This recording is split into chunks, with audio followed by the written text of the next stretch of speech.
Well, let's start to dive into some of the more practical things then.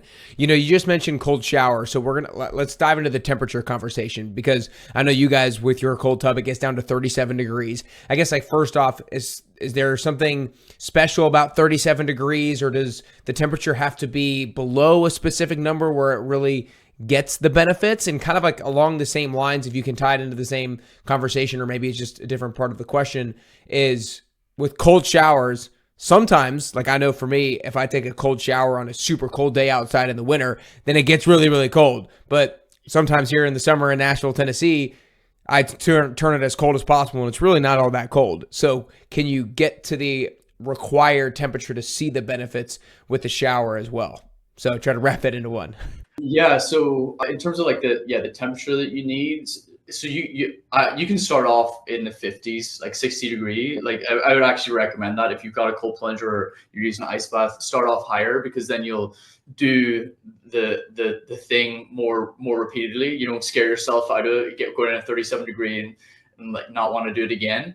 So yeah, I recommend going higher to get the habit enforced. In terms of like the cold showers, I think we're like in the wintertime, it's super effective. Like I know when I go back to Ireland, it's freezing cold there, and I go in the cold shower and I definitely feel like I've done a cold plunge. So it probably feels the same there in Nashville. But yeah, when it comes to summertime, it's a bit harder to get that boost, like the cold from the shower. So maybe using ice in your bathtub. But yeah, to answer your question in terms of like temperature, a lot of people have different opinions on that. I personally would say, like, test what works for you.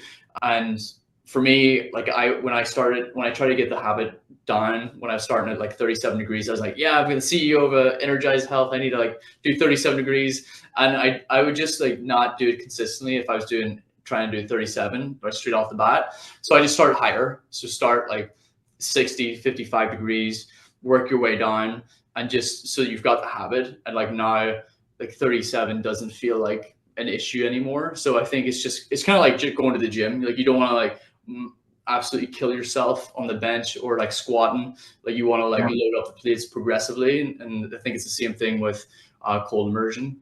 Yeah, no, of course. And I love that approach when it comes to forming the habit.